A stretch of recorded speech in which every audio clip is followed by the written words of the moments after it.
Peace and welcome to the culture here on the Black Star Network. I'm your host, Farajii. Thank you so much for tuning in and being a part of the conversation. Folks, we are live today. Happy Wednesday.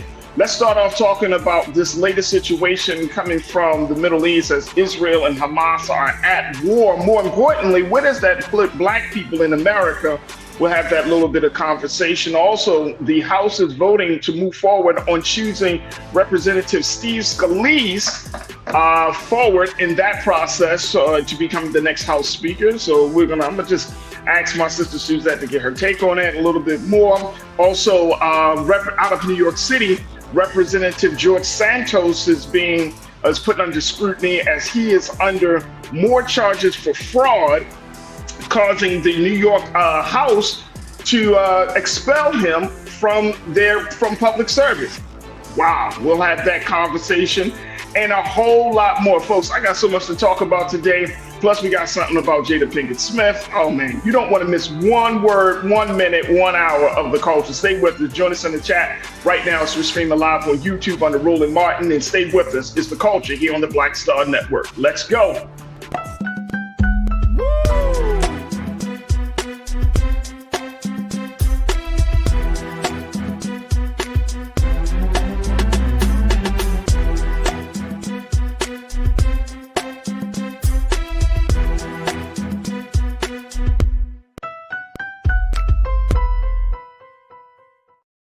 All right, folks, welcome to the culture here on the Black Star Network. I'm your host, Farajii. Thank you so much for tuning in and being a part of the conversation. Welcome, welcome, welcome. We are broadcasting live.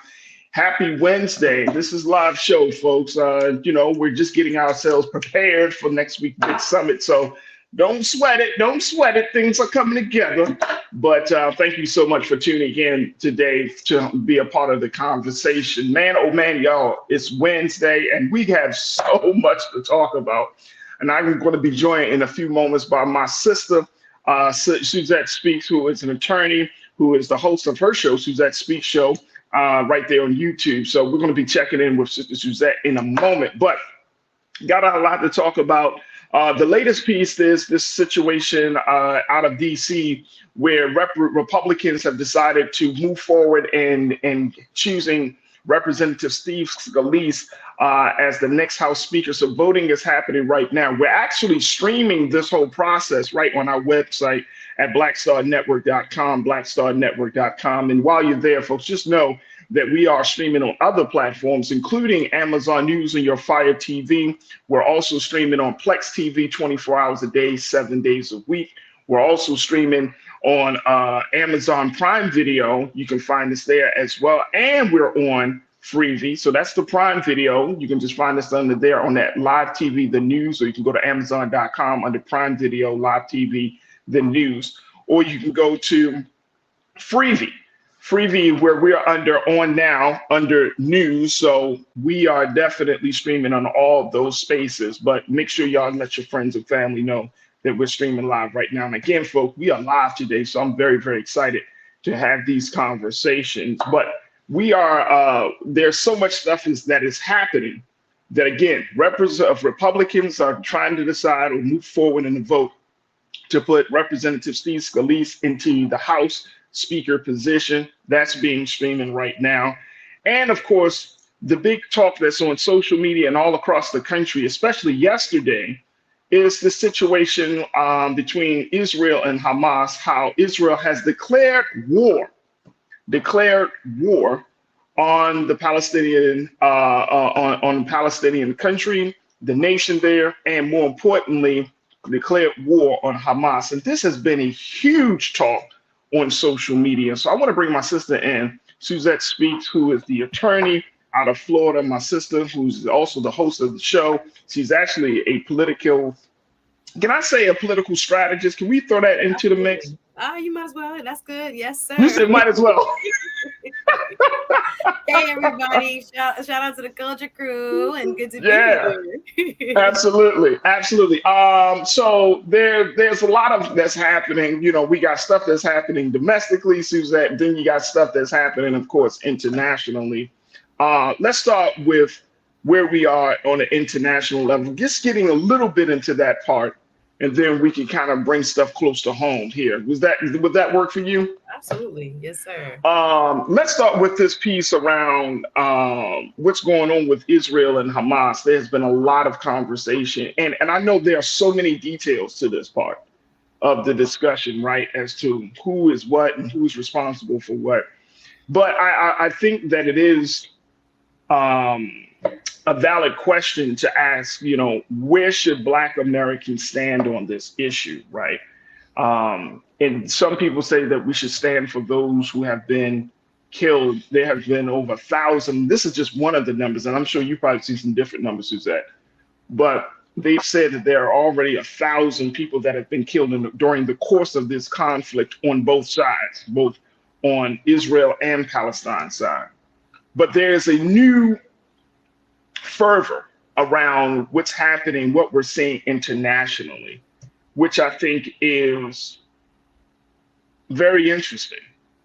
The big silver lining of this, Suzette, is even though many folks may not know the intricate details and all of the history of Israel and the Palestinian conflict that has been raging for decades, the big thing is that there is some interest from Black folks in this country to want to learn a little bit more about this level of geopolitics, right?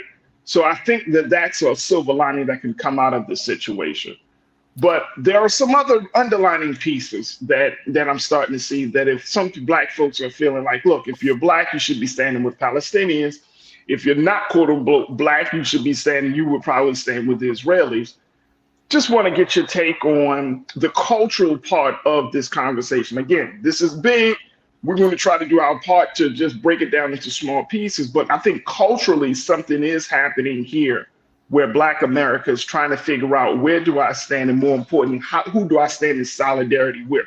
Do you stand in solidarity with those who have been, quote unquote, historically oppressed in that part of the country, in that part of the world? Do you stand with Israelis whose women and children have been killed as a result of this latest attack from Hamas? It leaves us in a very peculiar predicament here. Yes, this is really a much difficult question to answer, because I'm looking at the complexities as you've raised that lie in the question as to, where we as African American, Black American people should show our solidarity. So first and foremost, as we always kind of point out, is that Black people, we are not monolithic. Black people are on many sides of this issue right now as we speak. I know there have not been any recent polling, because I was looking before we came live to say accurately what we believe, but there have been many articles like the one in the Griot recently, talking to one geopolitical expert as to what she is seeing. She works in national security, and her point of view was that she sees a split. Now, again, I think if you line up 10 Black folks from across the country, you are going to see a diverse a range of opinions, because people feel very strongly on both sides, if you want to call it as sides. I'm on humanity's side. But for me personally, looking at what happened, first and foremost, I want to acknowledge that this was a terrorist attack by Hamas. And no matter how you feel about the innocent people, whether those on the Israeli side, just the regular civilian, everyday people that woke up last Saturday at 7 a.m. with terrorists in their bedrooms, at their doorsteps, doing what savages do, cut open people, killing people in the most horrific ways. There is a larger conversation that is being sparked about, how did we get here? So I think there's some distinctions that we need to make between Hamas, that terrorist kind of armed, rebellious, some would call it jihadist even, and others who are looking at the innocent people who are sitting inside of the Gaza Strip, right? Those who you did have referred to as Palestinian, those who are of Arab descent, that live within those borders, that confine 25-mile strip within the prescribed border of what is Israel. So there are some folks who are now looking at it saying that what we've seen in social media, and again, they don't speak for every Black person, and I read two specific organizations, Black Lives Matter, Grassroots. I think they're out of California. We've actually had them here. And I think there was one I don't want to get it wrong, Black Lives Matter, I believe it was in the Chicago area. Both showed, on their X accounts, on their formerly known as Twitter accounts, these type of messages. We support Palestinians. We support, the suffering and what's going on there in Gaza. But I think we need to also, be very conscientious that there are a lot of African Americans that stand solidly with Israel and their right to exist and their right to self-determination, as well as see the plight of the Palestinian people, saying that they have a right to exist and to dignity and self-determination. So this is a very multi-layered answer, but I know we have to take a quick break, but we can get into it as to why there are African Americans and Black people as a whole across United States and the diaspora that feel, very strongly one way or another. So there's not one answer as to where we should be, but we've seen some vocal support for the Palestinian cause, but we've also seen folks come out and straight up condemn what terror was just unleashed on the Israeli people in this attack. So there are many of us on both sides. And you know what, Suzette? It's like I said, this is decades. So for those who are just becoming conscious of this thing, you have to, I think to some degree, you have to kind of go as far back to the beginning or as close to the beginning as possible and see, because I think that's where the root of the issues, and I think that's where the problems really start, considering that history. So I think you're right in the respect of, we're at this place. These two, nations of people we're right here. But it's going to be super important, I think, for Black America that we understand the history and try to listen to those scholars within our community who can give us some guidance, so that way we can have some light moving forward. Because as much as this stuff is happening and I see all types of stuff, like I feel like a lot of people, and I think a lot of us are still in the dark because this is not a part of your normal study of things. If you study geopolitics, that's one thing. If you keep up on what's going on in the Palestinian, Israeli, type of movements, that's something. But in terms of the average Black person, quote unquote, I'm not saying average, I'm just saying the quote unquote, your average Black citizen, we're not in a part of the conversation. We're not at the table when it comes to making decisions about this. So if we do stand in solidarity, then we got to know what we're standing for and what we're standing against at the same time. And I think that requires us to study a little bit, to learn the history. I think that requires us to get some good guidance from people around us, those who have been involved in, breaking these things down. And I think that it requires us to use the best of intelligence to be able to say, you know what?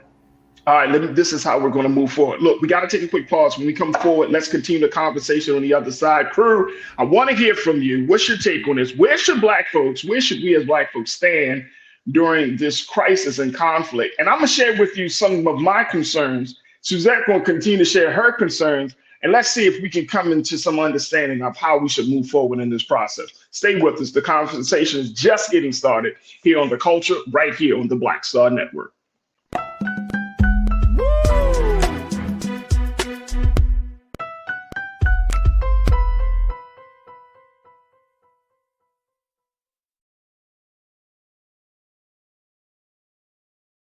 When you talk about Blackness and what happens in Black culture, we're about covering these things that matter to us, speaking to our issues and concerns. This is a genuine people-powered movement. There's a lot of stuff that we're not getting. You get it, and you spread the word. We wish to plead our own cause. Too long have others spoken for us. We cannot tell our own story if we can't pay for it. This is about covering us. Invest in Black-owned media. Your dollars matter. We don't have to keep asking them to cover our stuff. So please support us in what we do, folks. We want to hit 2,000 people, $50 this month, raise $100,000. We're behind 100,000, so we want to hit that. Y'all money make this possible. Check some money orders. Go to P.O. Box 57196, Washington, D.C. 20037-0196. Cash App is $RM Unfiltered. PayPal is R Martin Unfiltered. Venmo is RM Unfiltered. Zelle is Roland at RolandSMartin.com.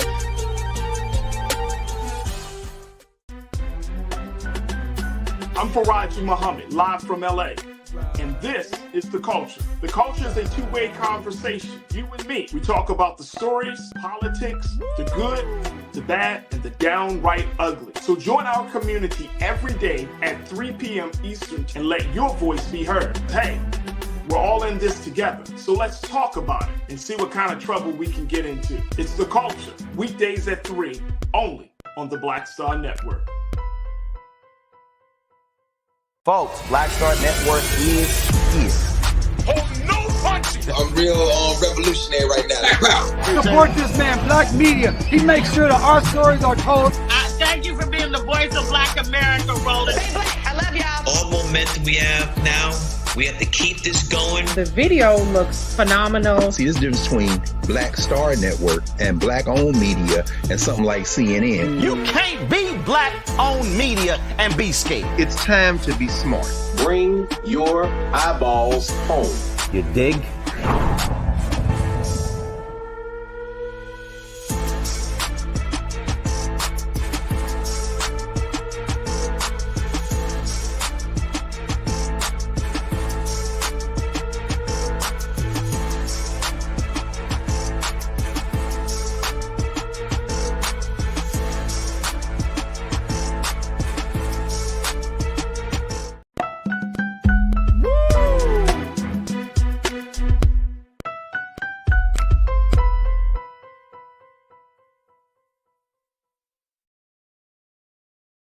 All right, folks, welcome back to The Culture here on the Black Star Network. We've been talking about where should Black America stand when it comes to this Israel-Hamas conflict.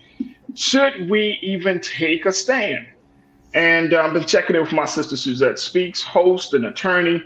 And Suzette, you know, there are so many different dynamics at play during the course of this conversation. My big thing is like, okay, I'm glad to see that Black folks are, expressing themselves and at least starting the process to understand geopolitics, because that's what this is, right? And more importantly, starting to understand some of the history of this.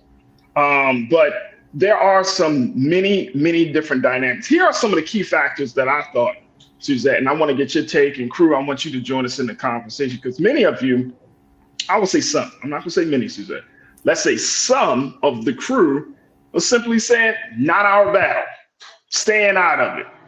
We're going to stay out of this, you know? But my concern, here's my concern, y'all.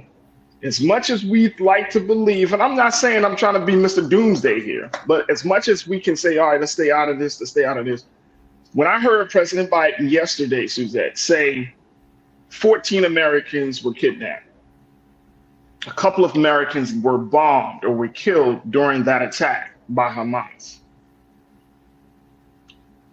I started thinking about, and y'all tell me if I'm wrong in thinking this. I started thinking about how wars had been started before, where there were American citizen casualties as a result of two other nations fighting each other, and then the United States being brought into a situation. We can probably go back to every major war that this country has been engaged in and draw and connected the dots to show the link that America was involved in that war because of some interest. Now, it could have been oil, but it could have been American lives. And we've seen that time and time again, that's oftentimes the precipice for getting involved, to having boots on the ground. So when I heard the president say that, talking about the human atrocity of those who were killed by the Israelis that died, the ongoing conflict, and then when he said that he started talking about those 14 Americans who were involved in this situation, kidnapped and everything, and some had died and all of those, I was like, oh my God, are we getting pulled in? Matter of fact, for those who don't know, Senator Cory Booker, who is, of course, the black senator, our black senator, he was over there when the attack started to happen. he said, according to a report, that he was just taking a jog, and one of his staff members had reached out to him while he was jogging and said, "You need to take cover." And then boom, the attack started to happen. So he could have been one of the casualties, an American casualties of that. So I'm just putting these things out here real quick, Suzette. But along with the loss of life and those who were kidnapped, the other elements that I see is that some people say Hamas does not necessarily, quote unquote, represent the Palestinians or the Palestinian efforts to, to broker some level of independence, that they're kind of working as this kind of rogue group. And they have links to Iran. So that's one of the things that I've saw. The other thing is, on the United States and Israel side, the unequivocal support, financial support, that the United States has given Israel each and every year, when you're talking about billions of dollars for military aids, unequivocal, unprotested, bipartisan aid that's given by our country to Israel. So that's another dynamic of this. And then I think the other point is Black Americans being able to stand in solidarity with those who are oppressed globally. That when we start to open ourselves up to reaching across the ocean to stand in solidarity, then that broadens the movement for us. And I agree with that. But that's another part of this process, is like, we should be standing with those who are oppressed. We should be standing with those who have been under, quote unquote, tyrannical rule. So I want to kind of get your take on this, because I know it's a lot of different pieces, there's a lot of different dynamics, but there's certainly some pros and cons of us being at least involved or at least engaged. What's your take?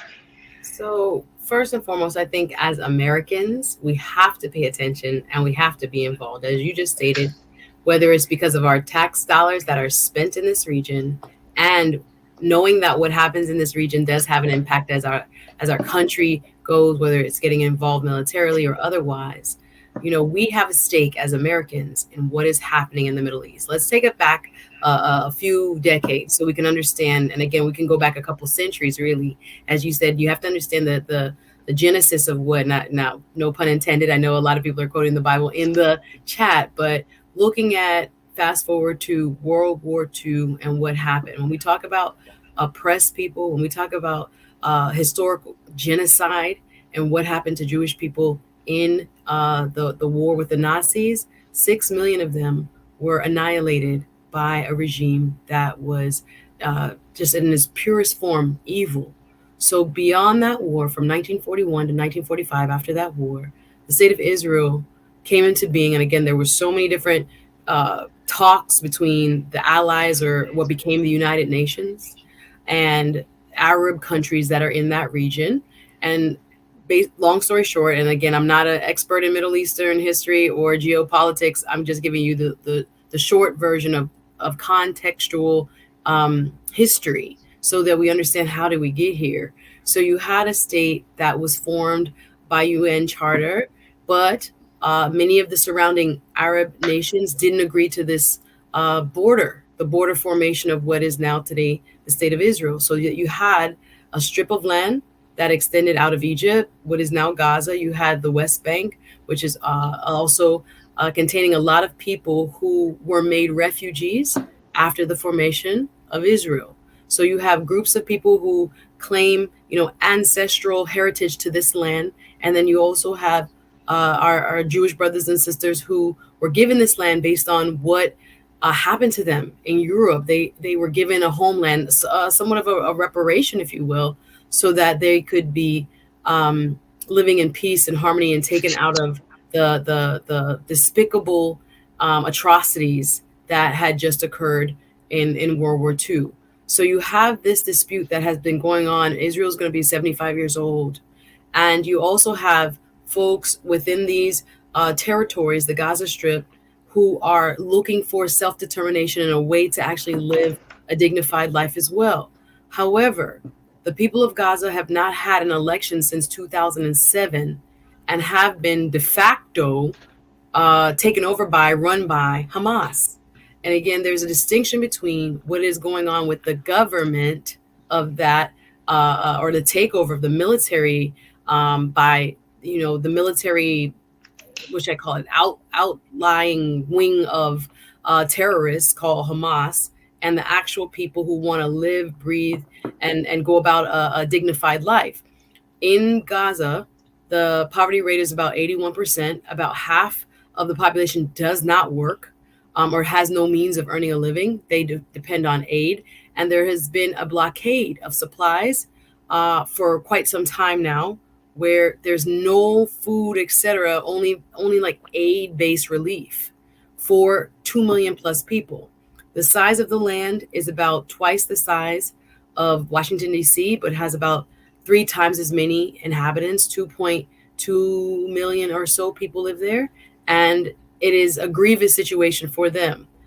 Nonetheless, this militaristic arm has taken it upon themselves to, within its own charter, within that organization, Hamas's self-determined reason for existence is to destroy Israel. That's what there's no like, let's live side by side, let's figure out peace solution, let's figure out how we do this together. No, they have taken up arms, and as we saw in what they just conducted, did some of the most heinously barbaric and again, to civilians, not to another military, ran into people's homes.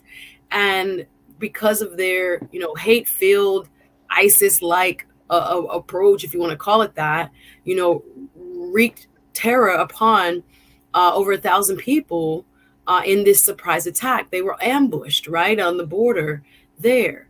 Now, the people in Gaza have to suffer, because what would you do if your country was attacked in this type of quite barbaric way? They shut out all water, all electric, all food and other supplies to Gaza. And now you have a civilian population that is in peril sitting there because of what a militaristic arm and that has controlled, if you will, the area and the government has done. So we want to make distinctions between the people who are leading this terroristic group and the day-to-day people that live and are trying to survive there. But nonetheless, we also have to look at what the mindset of those who have been oppressed. Again, I think people now look at the prosperity of Israel and prosperity of folks who, since the Holocaust, have come, mighty long way. But they too were, or are, I could say, very much a persecuted group. So when we're talking about people who are marginalized and persecuted, I think it can be there are ways in which people can interpret the same set of facts quite differently. But there are folks that know, because of the history of what happened during World War II, this was an essential step in forming some sort of peaceful and democratic established state in the Middle East. To bring it forward to now, if we look at who surrounds Israel, there have been a lot of governments, like you've mentioned, Iran and others, that are outright hostile to the United States. There is a geopolitical advantage of having a democratic partner in a state like Israel, so that we can exert our influence, like it or not, because that's what we're in the business of, right? Maintaining a world order, hopefully, that the United States can have influence in, and not creating a situation where there are countries that have other rogue actors. If they're Hamas in Gaza, there's Hezbollah and other enclaves. There are all kinds of terroristic factions going on, and the United States is looking at, again, a long-term partner. We also have to recognize there are a lot of people in Israel who have dual citizenship with the United States and Israel. So there are tons of Americans. I think a lot of elected officials. Yeah, exactly. A lot of elected, and then see, and I got to take a quick pause, Suzette, but that's part of the reason that I think we're in this situation as a country, just simply because we're so closely linked to Israel. And I'm saying, as a country, as an administration, every single administration from Biden all the way back have shown this this unequivocal support for Israel. But when there's, and I've seen this, and this is not just all Farajii, but when you talk about Palestinian hurt, Palestinian pain, and especially looking at the sanctions that the Palestinian people have been operating under, that same level of support is not there. Every single administration, presidential administration, has kept that money train going. So if the United States is serious about preserving or saving people's lives, then you have to look at, okay, in this particular case, yes, okay, there's an attack by Hamas, but is this a ongoing thing? Has the Palestinian people has Palestine imposed sanctions on Israel? Like, who really has the power in this situation, right? And I think that we have to figure out, and this is the very hard part, folks. I'm not saying I got all the answers, or nor Suzette, but I think in a situation like this, you got to go down to what is right and what is just. And I think that's the only way to be. Now, the unfortunate casualties, we got to take a quick pause, but I'm going to share my thoughts on that, because as much as we talk about the human atrocities of this whole attack, or even in the ongoing fighting that has been happening for decades, this is war. And guess who creates war? Government. Government. We can talk about the effect, but you got to talk about the cause. You got to talk about the cause. Is it policy? Because if you put in sanctions on a group of people, that's considered a form of structural violence. If you're telling the people that they are less than, or you put them in a caste system, that's a form of structural violence. The human being will have to push back, because it is our nature as part of our DNA to protect ourselves. Just like what we experience here in this country. You keep pushing Black folks to the corner, and then guess what's going to happen? We're going to figure out and say, look, the government can't do nothing. The politicians can't do nothing. This institution not going to help me. That institution is not going to help me. Therefore, I'm going to take matters into my own hands, and I'm going to start doing something, because the human being can only suffer under injustice. The human being can only suffer in silence, but for so long. Look, we got to take a quick pause. When we come forward, more conversation. Crew, I would love to get your take on this. Stay with us. It's The Culture here on the Black Star Network.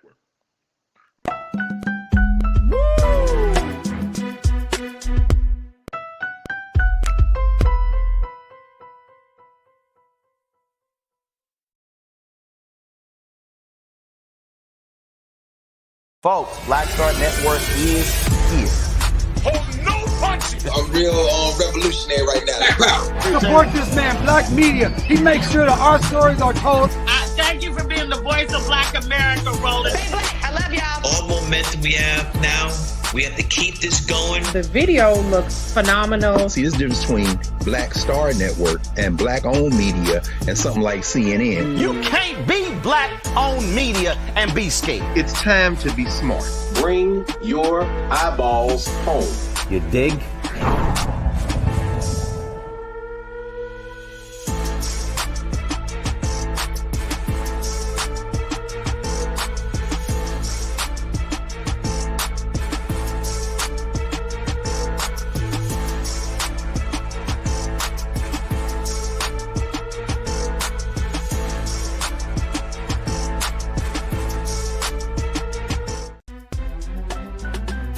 I'm Farajii Muhammad, live from LA. And this is The Culture. The Culture is a two-way conversation. You and me. We talk about the stories, politics, the good, the bad, and the downright ugly. So join our community every day at 3 p.m. Eastern and let your voice be heard. Hey, we're all in this together. So let's talk about it and see what kind of trouble we can get into. It's The Culture, weekdays at 3, only on the Black Star Network.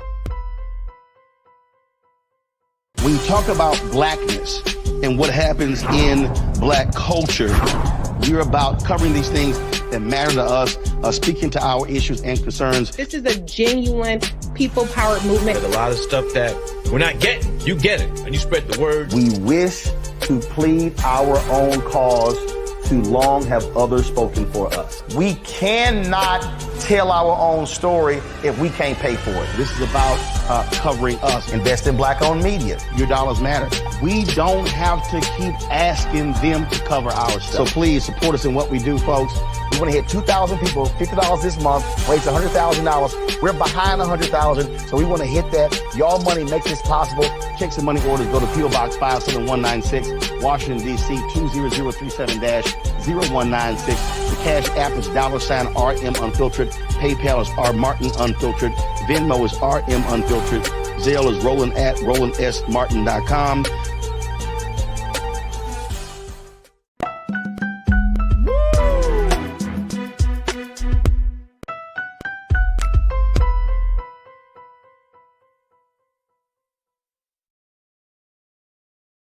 All right, folks, welcome back to the Culture here on the Black Star Network. I'm your host, Farajii Muhammad. I'm talking to my sister, Suzette Speaks, as we talk about where should Black America stand on this conflict with Israel and Hamas. And some folks are saying, Suzette, in the chat that we don't have any business being over there. Some folks are saying that it's beyond us to get involved. My concern is that if it gets too hot and heavy, that Biden's hand is going to be forced to address this in a military manner. Now, if Biden is forced to send some troops to the ground, and I'm not saying he will, or if he's forced to ask the American people to pony up more money, because we already given Israel billions of dollars.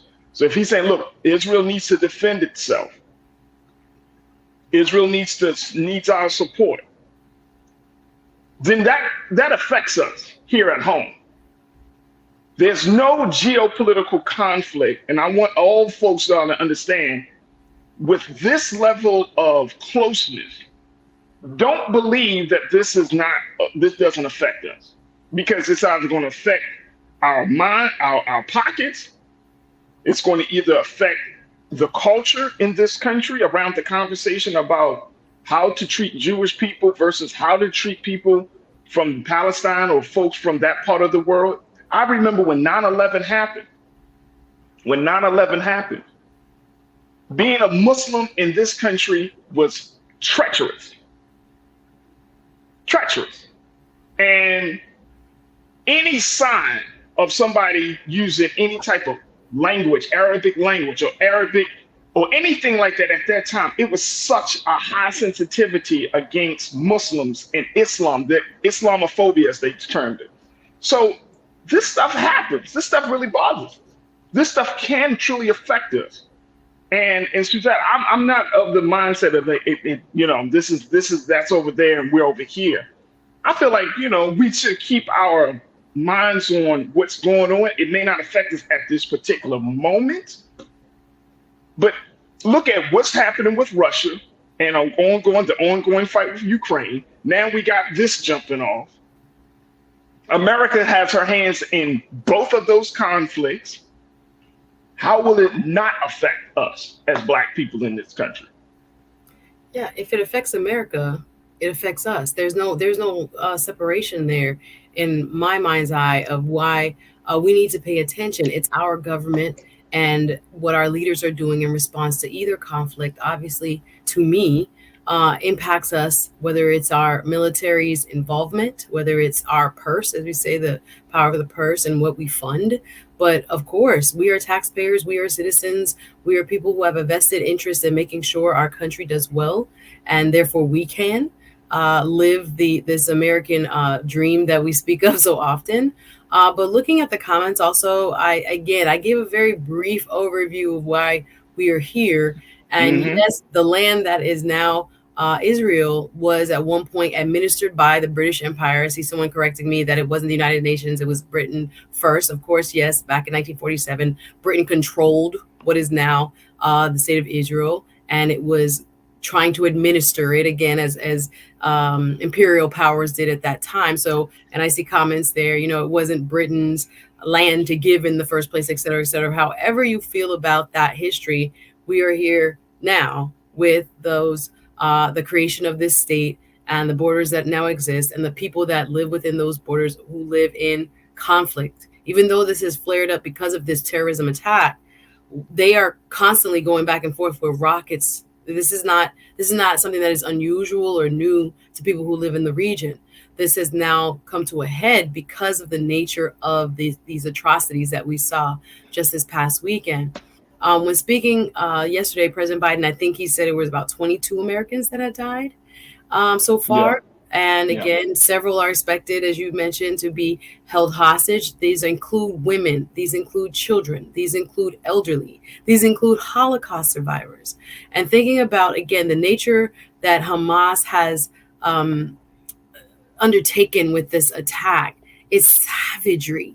It's bludgeoning. It is, again, medieval in a sense. I cannot find an adequate description of what actually took place in hand-to-hand combat with these terrorist fighters and everyday people who were minding their business at 7 a.m. in the morning, people who were at a music festival, 19-year-olds sitting, you know, outside chilling. That was an international show. A lot of people were in town from other countries, didn't have the perspective of what was really happening when they started seeing rockets overhead in the distant sky, only to find bullets shooting their friends and neighbors. Over 260 plus people died driving away, trying to get away from militants who had invaded this music festival in the desert there close to the border. This was a very sick and really tragic and terroristic. It doesn't seem to fully encompass what actually happened. So any government that type of incursion happens to, they're going to respond. And again, there are innocent people sitting in Gaza that didn't shoot a bullet, that didn't have a vote on what is going to happen and what Hamas is going to do. Some don't even really support Hamas. They want to just, again, live with dignity and the right to self-determination. But now we have a larger scale. I would also like to throw out there, as you mentioned, as we are simulcasting the broadcast of hopefully the speaker vote. This is why when we did the show last week, it was so important that we talk about how we have to have functioning government, because the way monies can flow to our allies is through resolutions by Congress. The president can't, in his own or her own volition and might, just sign a check. No, appropriations, as they're called, funding bills, come through Congress. And our House, as we have been sitting for the past almost week without a president, speaker, of the House, you know, we couldn't conduct this business. That's why it's so important that we have functional leadership. And what Matt Gaetz and his colleagues in that far right kind of, again, terroristic, legislatively speaking, part of the Republican caucus did. That's why it matters. Stuff like this, it can be that people see our weakness in our own government. And oh my gosh, yeah. Again, I see comments about what was going on locally in the politics of Israel. That was a huge piece of it. I do believe, I don't have my phone with me, guys, so I'm not able to respond and say hello. But someone spoke about, you know, Benjamin Netanyahu, who is the head of Israel, was under a lot of pressure because he himself was trying to get rid of their Supreme Court there and give himself more powers, right? And more. That sounds like, hey, Suzette, that sounds like somebody we know. Their own people, about a fifth of their people every week was in the streets of Israel over the last several months protesting what Bibi Netanyahu was doing. So there was a lot of other things going on. People are saying, how did they get surprised? Were they too focused on internal politics?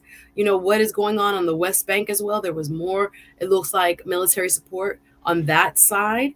There were other things. This, again, has so many moving parts to it. But again, I think if you were a country that somebody did this to your people, your natural response is it's time to go to war. And I don't like to see it. I wouldn't want to see it. I would love to see something where there's a humanitarian corridor for people in Gaza, for food, for water, potable water and things like this for innocent people who have nothing to do with this in terms of what Hamas has perpetrated on the Israeli people. All right, let me get a couple of comments from the crew here. Let me see something here. This is from my brother Willie Frazier. He said, "This is colonization and apartheid. Take out Israel and Palestine and put in indigenous Africans and the Afrikaans. Same thing."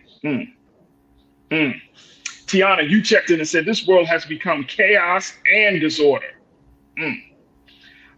Monkey Confessions, you said, "American nightmare. We built the American dream for other people who came by choice."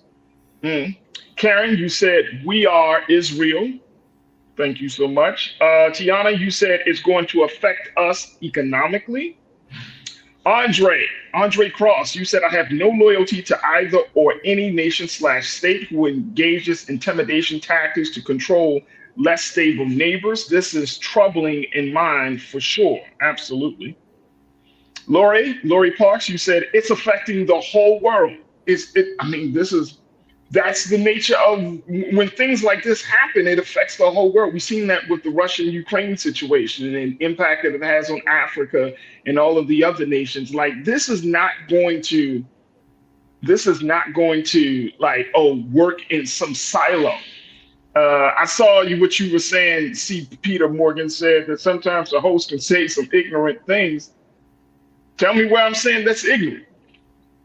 Tell me. Because if you look at connecting the dots, C. Peter Morgan, connect the dots. Help us to understand. If you know, then put it in the chat. Help me to understand what I'm saying is crazy. If we're talking about how governments, and look, I think all of us, no one wants to see babies killed.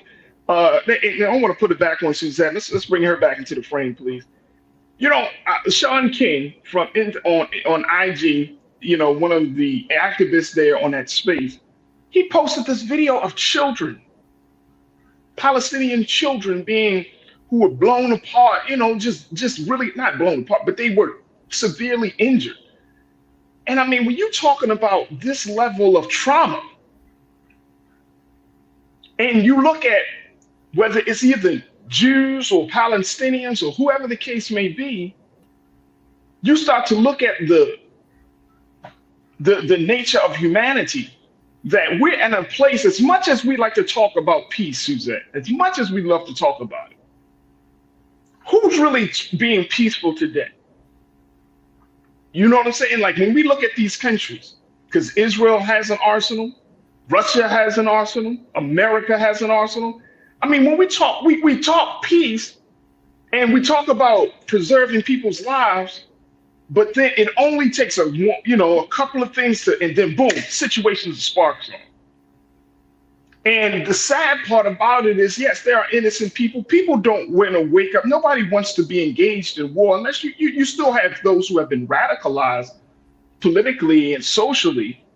But I think a lot of people just say, look, man, we just trying to find the best way to do it, the best way to live life. But at the end of the day, governments are putting people's lives at risk, right?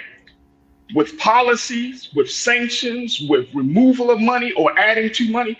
And all of these things are happening without the American people truly knowing what's happening. All of these things are happening without being really informed, because we're getting one set of information on this side, and some would call it propaganda. And then on the other side, something else is being presented about the American people. So when the American people, when we're moving and traveling, going other places, and they ask questions like, "You from America? And what you doing? Oh, okay. So do you know what your country is doing?" And we're left in looking crazy.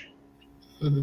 I don't know if that hasn't happened to anybody, but if you ever travel abroad and somebody questions you about what's going on in this country and you left looking crazy, "Did you know America?" And you like, I didn't know, because we don't know.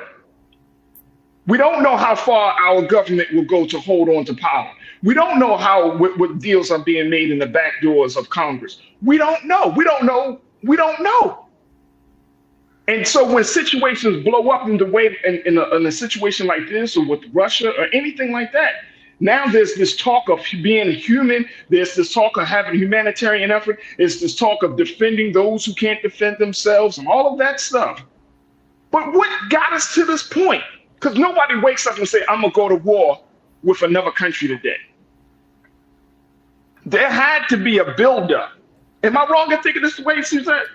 Well, I wouldn't say governments don't do what you're talking about in terms of like being more measured. But we're not dealing with governments. We're dealing with Hamas. We're dealing with terroristic organizations. And there are people that are supported by certain countries in the Middle East that don't have this kind of measured frame of mind. Death to Israel is what they chant. Death to Jews. Death to all these. They say these things and they mean it. There were people that were actually celebrating this in different pockets of the world, that this attack by Hamas was somehow, justifiable because of, again, what they see as Palestinian oppression. But we can't excuse, in my opinion, terrorism in whatever form it takes, because what happened to me, in my eyes, what they did to those people was epic slaughter, and is no way something that we can stand with. I condemn it wholeheartedly from what I saw. This is just sick in terms of this is not peaceful, but that's why we have to make that distinction. Not everybody has that measured mindset. We in the United States dealt with something called ISIS for however long, looking at what they did in Afghanistan, what they did to women and girls, and came here and tried to perpetrate on us 9/11 style, and we were caught off guard. There are people that are calling this similarly, some would argue, to our 9/11. I think there can be some, differences and distinctions there.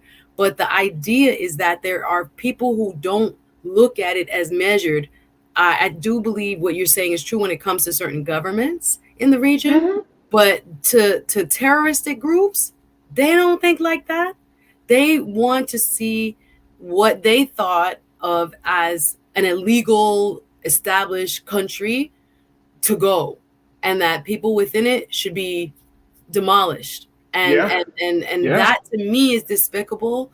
And that's why we have to make the distinction. There are terrorists among those who say they fight for the Palestinian cause, but they're not reflective of actual Palestinian people that are just suffering every day and living their lives. So we have to be very careful. That's why, as you pointed out, the regional possible conflict that can come into play, because the dominoes are looking at right now what is going on in Gaza and Israel, but the bigger players who are the allies to each, again, can cause something regional to pop off, and for it to become very ugly very quickly and escalate very quickly into a more global dynamic. So even the United States just sending a aircraft carrier straight to the Middle East because they're trying to deter actors like Iran, saying, don't play, don't touch it. You see what's going on, don't get emboldened. Because again, their mindset is not, who wants to not start a war today? Their mindset is deaf to people that are not like them and think like them. So that's why, again, as a Democratic partner, you will hear our leaders argue all day, we got to support Israel because of what the dynamic of the region look like and looks like, and why it's important that we also don't forget what happened to this large, group of people that were living at the time in the ghettos of Europe and were annihilated vis-a-vis, what the Nazis perpetrated on them. So I think, again, some of that history, because we have shorter memories sometimes, and we're looking at, they are much stronger than this group or that group. There is so much behind why I think the U.S. government, why we heard President Biden come out so strongly to support, because they know really and truly how other players in this region really feel. And they don't just feel that way about Israel, they feel that way about us. And some of them are nuclear powers as well. So there's a, let's hold the line here, support who we need to here. And again, the U.S. and Israel has had a long, very, very close relationship on purpose.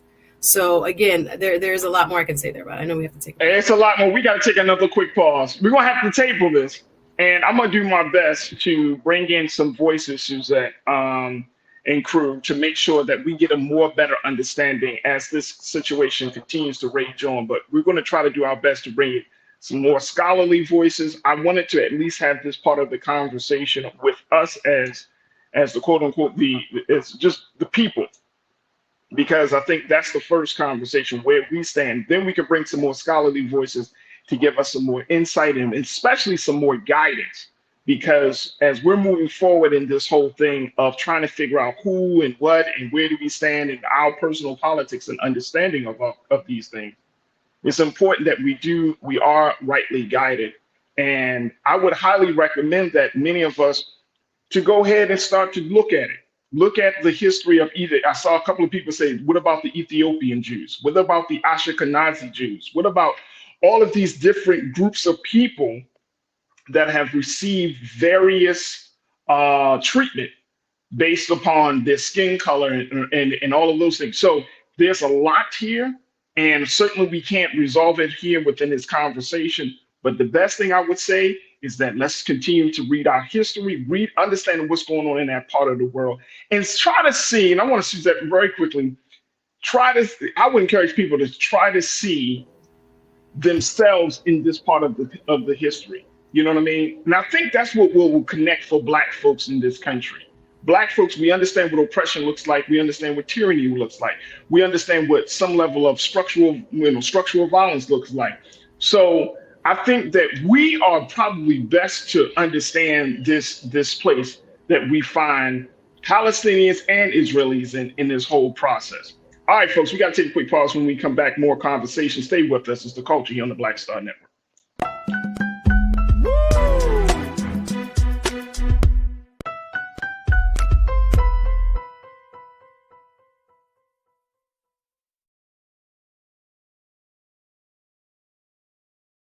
Black Star Network is here. Oh, no punch! I'm real revolutionary right now. Thank you for being the voice of Black America. All momentum we have now, we have to keep this going. The video looks phenomenal. See, there's a difference between Black Star Network and Black-owned media and something like CNN. You can't be Black-owned media and be scared. It's time to be smart. Bring your eyeballs home. You dig? When you talk about blackness and what happens in Black culture, we're about covering these things that matter to us, speaking to our issues and concerns. This is a genuine people-powered movement. There's a lot of stuff that we're not getting. You get it, and you spread the word. We wish to plead our own cause. Too long have others spoken for us. We cannot tell our own story if we can't pay for it. This is about covering us. Invest in Black-owned media. Your dollars matter. We don't have to keep asking them to cover our stuff. So please support us in what we do, folks. We want to hit 2,000 people, $50 this month, raise $100,000. We're behind 100,000, so we want to hit that. Your money makes this possible. Check some money orders. Go to P.O. Box 57196, Washington, D.C. 20037-0196. The Cash App is $RM Unfiltered. PayPal is R Martin Unfiltered. Venmo is RM Unfiltered. Zelle is Roland at RolandSMartin.com.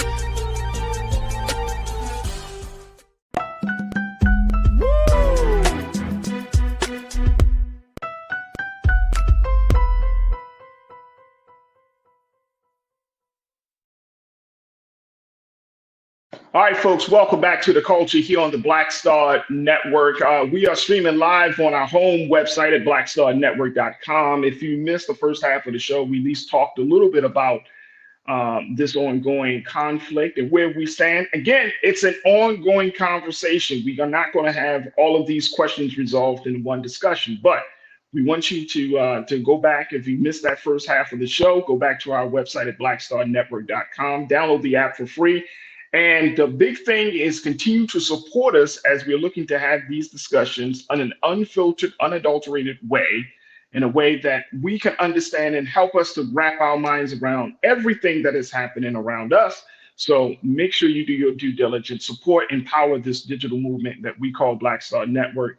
And we thank you for your support. We're also streaming live on Amazon, on your Fire TV, Amazon News. We're streaming live on Amazon Prime Video, where you can find us. We're streaming on Freevee and Plex TV. There we go.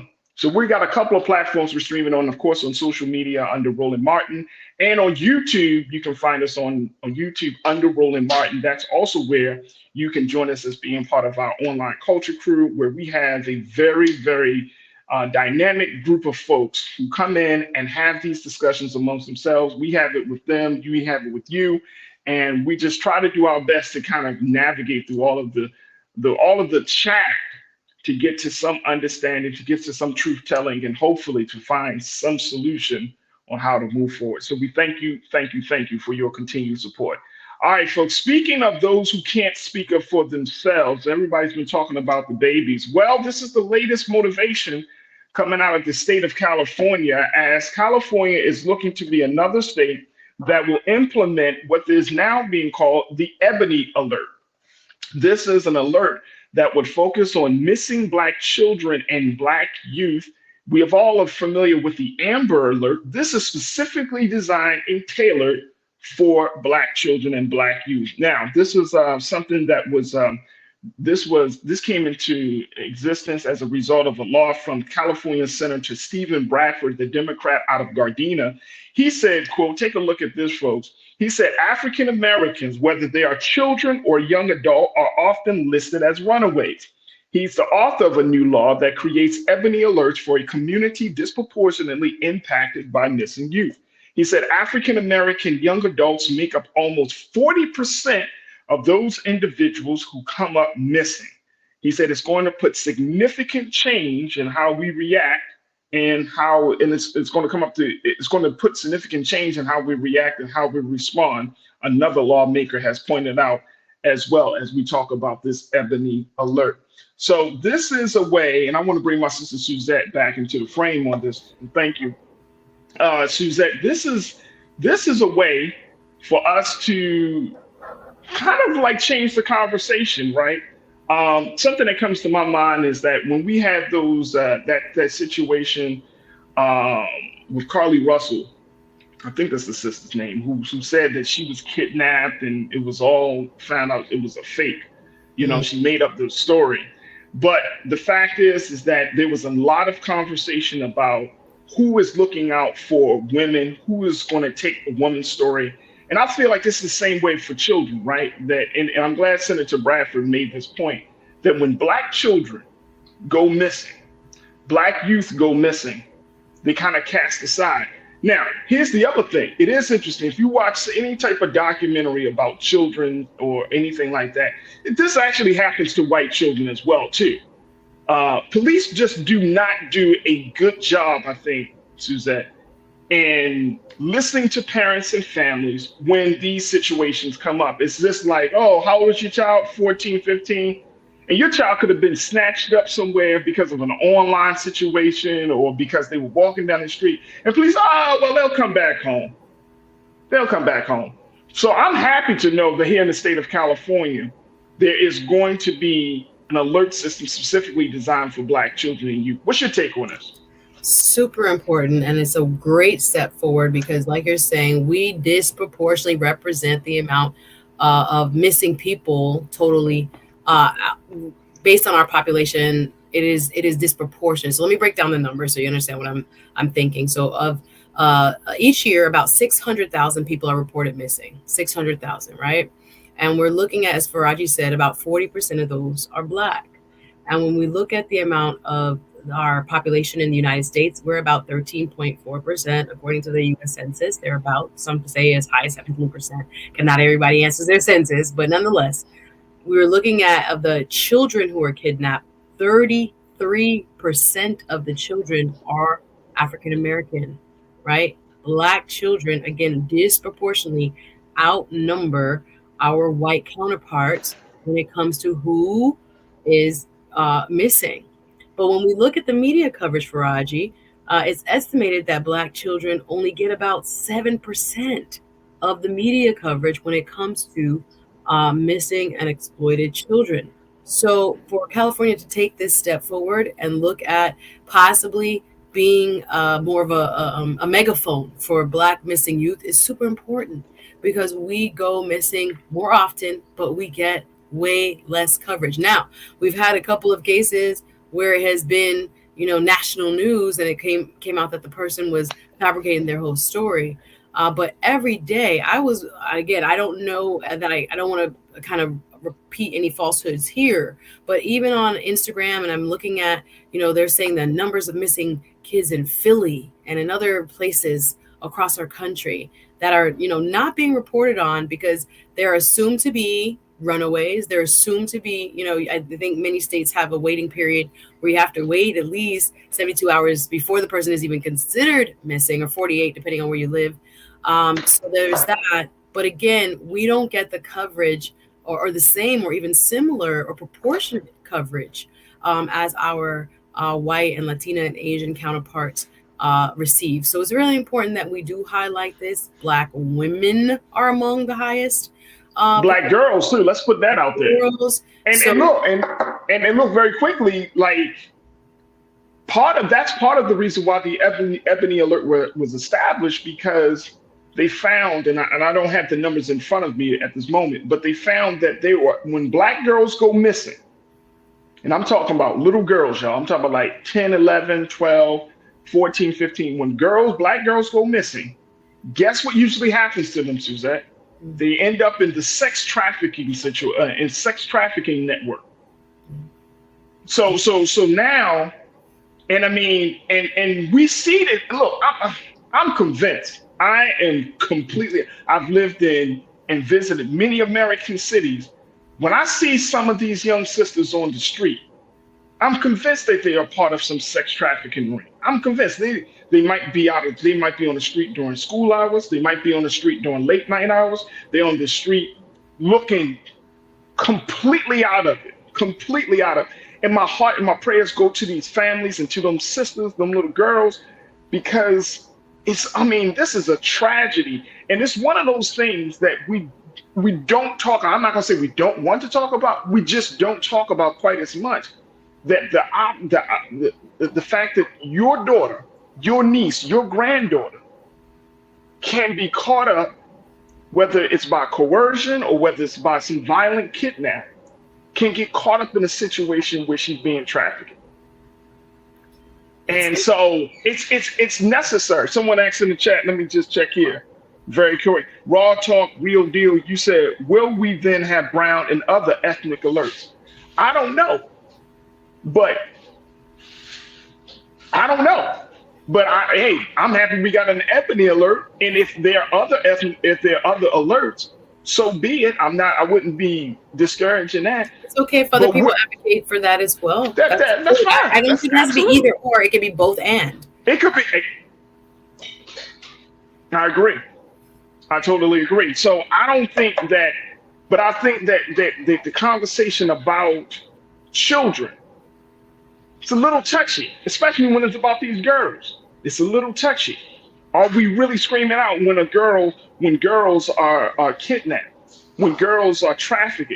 Is there enough of a choir to hear to show that, look, our Black girls are important? That's my concern. That's why I think this is an awesome system for us to put in place. And I hope they put it in place in other states. Absolutely. And I would kind of just ask our audience to do their part as well. And I know it has happened to me. South Florida is a big hub for human trafficking. Central Florida, Orlando area, ATL, other places around our country, unfortunately, have become hubs for snatching people and putting them into this sex trade. And I think I read somewhere that there was a wonderful, I think it's nationalized now, hotline that I had it saved in my phone. I don't have my phone. It's being fixed right now, but a hotline saved that when you see something, you can call. I've seen situations like what you have described, Farajii, where I'm looking and my spirit is just so uncomfortable with a young lady with like a group of men or a very young child. I saw her in a park one time, and the way her clothes were, like, her shirt was off the shoulder, and I'm like, it's something about this that bothered me. Call the local police department non-emergency number, or call the possible human trafficking numbers. If you can Google it real fast on your phone, or just call the non-emergency number. It's better that you call an officer, come to the park. There's somebody that looks really weird. I asked this little girl, that's your dad? Is that your uncle? Who is that? They don't answer. Sometimes they don't answer, and things like this. I report anything I see that look off. If it's me, if it were my daughter or my cousin or my baby sister, whatever it is, you would want somebody to say something. So sometimes we be minding our business, and I get that. But oftentimes what can stop this type of exploitation is a good, person, a Samaritan that just says, something is really weird about that whole situation. Let me alert an authority and they can come check it out. Right. So I think it's important that we don't, put ourselves in a position where we feel afraid to say something, because we know, in your spirit, sometimes when you look, you're like, something ain't right there. And it can save a life. And I'm glad that you said that. But I think that this also helps to address that larger part of the conversation where do you, believing Black girls, believing Black women, that discussion that we've been having over these past few months, that if a Black girl says, look, if she goes missing and she ends up again, we gotta believe that. We gotta believe these girls. We gotta believe the boys, right? Because boys are traumatized and victimized just as much as girls nowadays, right? Boys can get caught up in a situation. And so it's not easy. I know it's not easy for us to talk about the idea that you can take a 13-year-old girl and then put her on in some space like that. It's not easy, but we got to believe them. We got to believe them. We got to do all of our due diligence. And back to the police very quickly, Suzette. If your local police department does not take the case seriously, you don't stop fighting. You don't just accept it. You don't just sit home and wait for that child to return back home. You don't stop fighting. I know that in some cities and states, they have a police, then you go to the sheriff's department. If you don't have nobody in the sheriff's department, hell, you go to the FBI. You know what I'm saying? You don't stop fighting until somebody hears you and listens to your story and believes what you got to say, because that's how valuable these children are. So big shout out to Governor Gavin Newsom for putting something like this into place. More importantly, big shout out to Senator Bradford for creating a law to create the Ebony Alert. I think it should be done in every state. Hopefully it does. I see some of the crew is saying, one person, Kathleen Davis, you say, I pray Michigan is next to adopt the Ebony Alerts. Absolutely. We got to make sure it's done. Look, we got to take another quick pause. When we come forward, let's talk about relationships. I know that's one of your favorite things you discuss in your show, relationships. Jada Pinkett Smith. I'm gonna just share that with y'all. Look, we'll talk about it on the other side. Stay with us. The conversation is up next, right here on The Culture on the Black Star Network.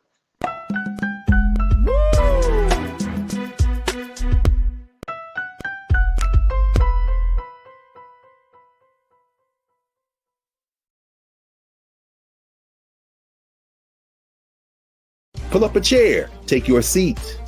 The Black Tape with me, Dr. Greg Carr, here on the Black Star Network. Every week, we'll take a deeper dive into the world we're living in. Join the conversation only on the Black Star Network.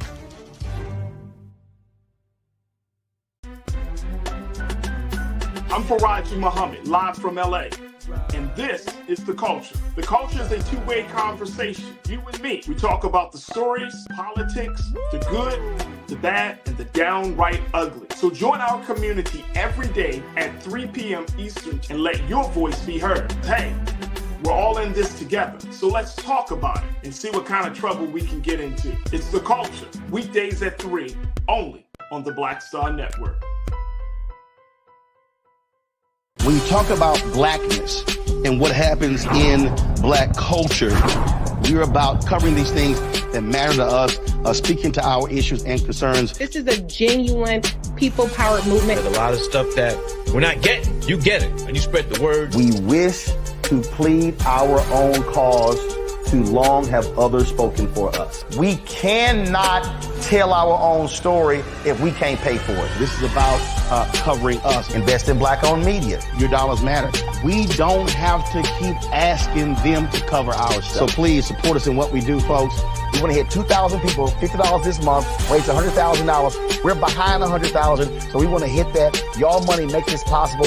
Check some money orders. Go to P.O. Box 57196, Washington, D.C. 20037-0196. The Cash App is $RM Unfiltered. PayPal is R Martin Unfiltered.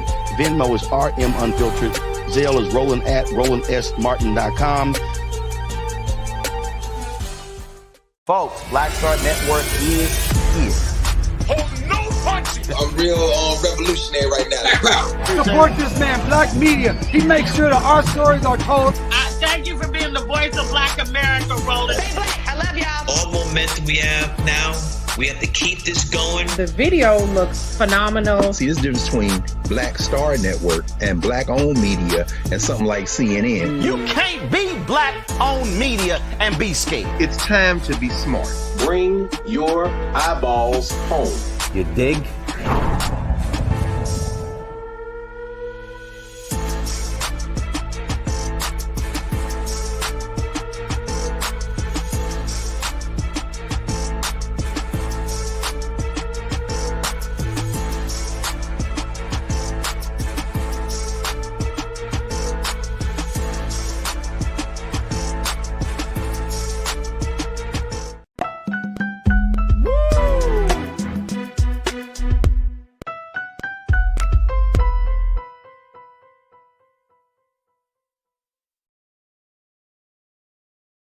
All right, folks, welcome back to The Culture here on the Black Star Network. I'm your host, Farajii Muhammad. Thank you so much for tuning in. Let me bring my sister back, Suzette. Oh, Lord. Here we go. I can't even. All right, y'all. So if you did not know, Jada Pinkett Smith is back in the news for a good thing. She is about to drop her new book called Worthy, and it's about some things that happened in her life, telling her own story, which we certainly applaud. Jada's book will be dropping on October the 17th, but she has been talking to the media about some of the tidbits as to what we can expect in those pages. And one of the big things that she just recently shared, and I don't know if you knew this because I didn't know this, but I kind of knew this, but I had no idea. Her and Will Smith are actually separated and have been living, as she said, completely different and separate lives since 2016. Nobody knew that. I don't think John knew that. It's like, what? Okay, Jada, thanks. So for the past 7 years, and even during the time of that infamous Oscar slap, Jada Pinkett and her husband, because they are still legally married on paper, but they have been living separate lives, during that period, they have not been romantically involved. Interesting take. So she drops this. Of course, there's going to probably be some other things she's going to talk about in her book. But I want us to kind of talk a little bit about this because Jada has been the brunt of a lot of scrutiny, as you know, Suzette. People often put her in a space where they have made her out to be the bad woman, right? You're messing up Will Smith. Right, you're the problem, that type of thing. And she has by being married to Will for over 20 years, probably like 25 years at this point, but being married to one of the biggest superstars in the world, it has come with a lot of pain, a lot of drama, a lot of joys, a lot of good moments, but they are still trying to figure things out. Now, even though that they're separated, when she was asked by if she's ever going to be legally divorced, she just said she just hasn't been at that point to get to that place to legally divorce him, but that they are co-parenting, obviously, and they are great partners. What do you make of this, Suzette? First, I know since you said you were surprised, because I was just a surprise. Like, listen, there's two celebrity couples that I feel like I probably know too much about, like Gabrielle Union and Dwayne Wade. And Will Smith and Jada Pinkett Smith. Okay, we are in the group chat, y'all. We have been added, and there's no way that we can take ourselves out of this group chat of everything that has occurred. Now, again, marriage is a very complex journey of two individuals who choose one another, and no one knows what will happen. And I would add, no one knows who the other person will become and how we evolve. And hopefully we evolve in those unions together, but sometimes people evolve apart. Obviously, a lot more makes sense to me now, knowing that they have basically been separated since 2016. I think there is a lot of pressure on Will and Jada, as we know them colloquially, because they have seen, for many before, I would say, the slap, like they were doing it right. Like they had, beat the odds, first and foremost, being a Hollywood couple and being a Black couple that are both powerhouse superstars in their own right, and raising a family with beautiful kids and all the stuff that we want, the storybook ending. I think people have been really vested in them because of their, celebrity and their openness to talk about their issues. Now, fast forward to, the Oscar slap and the red table. We have had, a more realistic and sometimes uncomfortable view into their lives and what it has been like for them on their journey of marriage. And for many of us, it was eye-opening. It was uncomfortable. It was like, why are you telling us all of this? Some of this needs to be probably better suited for a therapy session than sharing with the public, but they did. All right. All right. Can I throw this in there? Because I see a couple of people. I see you, Stephen. Y'all act like we don't see y'all on the chat, right? And I see people like, I don't do celebrities. Stephen, you say, I'm out, man. I don't do celebrities. I got you. And who else said something? They about to leave the chat because they don't do celebrities. And big shout out to here we go. Let me just, I'm looking. This is live, folks. This is all good. I think it's Lori. Yup. Lori, you said, here we go. I could care less about their personal business. Why do others have all of their concerns, their everything into Jada and Will, instead of having more concern about living their own lives? I hear everybody saying this. I hear y'all saying this. Suzette, I think you know me well enough. I think you understand what I'm about to say. I hear y'all saying this. But let's stop playing. Let's stop playing, y'all. We are all wrapped up in celebrity culture. All of us. In some way, shape, or form, we are all wrapped up in celebrity culture. And they push it on people. They push it on us a lot. They push it, but guess what? We'd be like, give it to me. Give it to me. You know what I'm saying? It's like they push it, but then at the same time, it's like we do have this affinity toward celebrity culture. Now, here's why I think this is interesting. This is why I think we should at least have a conversation about it. One thing about Will and Jada is that there's a certain level of authenticity that comes along with their relationship. And for me, when I think about all of the ups and downs of their relationship and all of that they expose, there's an honesty there. There's an honesty there, right? Like it takes a lot to come on some national platform and discuss your marriage the way you do, the way they do, the way Jada does, the way talking about her entanglement and just talking about everything. That takes a lot of honesty. It takes a lot of courage. And I think that's something that we could talk about. We could talk about within Black community, is that the courage to have these conversations, right? The thing that I find to be interesting is that we are living in a time, and y'all can tell me if I'm wrong with that, but I think we're living in a time where people are looking to kind of break away from traditional norms when it comes to intimate relationships and looking at how they can redefine those norms to fit the interests of the two people involved, not to fit the society expectations, but to fit what those two people have decided they want to do with their relationship.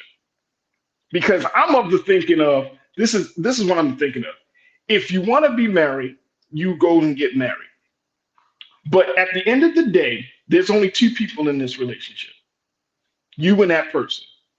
And y'all determine how that relationship will be. Who are we, even though you put it out in the public space, but really, who are we to say, y'all ain't doing it right? That's your relationship. That's between you, that person, and the creator. That's your relationship. These are not two people that are like completely out of it. They don't have consent.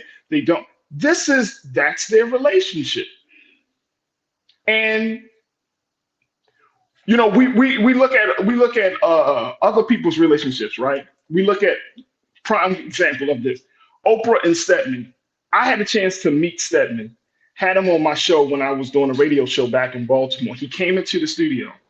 The man told me from his own mouth, Suzette, he said, do you know how many times I tried to, what did he say? That he proposed to Oprah? He said, Farajii, I have tried to propose to this woman so many times. He said, after a while, I just gave up because she didn't want to get married. Because you tell me today that love doesn't exist between those two individuals, that they don't operate in the space of being lifetime partners. Talk to me. No, I agree with you to me. when it comes to what people should do, what I think works for them. I think when it comes to Will and Jada, again, because they have included us on this journey in such an intimate way by what they have written, by what they say during interviews. And now, again, here comes a book. So some people are saying this is really strategic in helping her get her money up when things get quiet. She puts more stuff out there that is, salacious and headline grabbing. And she knows what not just Black folk, but people in general want to hear when it comes to, oh my gosh, not them, clutch your pearls kind of moments. But I do think, to your point, that for me, they probably have felt a lot of pressure to live up to expectation. Again, because they have been the Hollywood it couple, Black couple, but transcending just the Black community, at large. When they did things like, let's protest Oscars so white and those kind of things, it made such a big impact that, we've seen changes in the Academy. They have, lots of power, especially from both of them being Hollywood, royalty. So that hope for that union and the way the public probably, has all this, vested interest in them has made it very difficult for them to be as authentic as, I guess, what she's doing now. Now, they have become very much more open in the last, 9 years, especially since like 2020. So that's only like 3 years, but they have become, I think, more comfortable within, their reality. And I think if they have been separated, and it's almost like saying, just by the tidbits, I haven't seen the whole Hold a Copy interview yet. It hasn't dropped yet, but to look at like how they have to almost bring the couple, like the country, the public along their journey. Because again, my brother talks about this. People make more money when they're married. There's a whole industry around a man being coupled up, a woman being coupled up, and that brand for both of them increases in value. We can have a whole conversation about that. That's the hard when the reality is not what the public wants. And the reality is they have actually been separated for quite some time. And it took them this long to get comfortable with, or to make us comfortable with, like, after the slap, we just knew, okay, something really, really wrong here. So, but now it's finally like, let us breathe, let us live, let us give you what is really happening. No one really knows what's going on in anybody's household, honestly. No. But here they are finally, another button being pressed, another TMI, but maybe they need it so that they could live.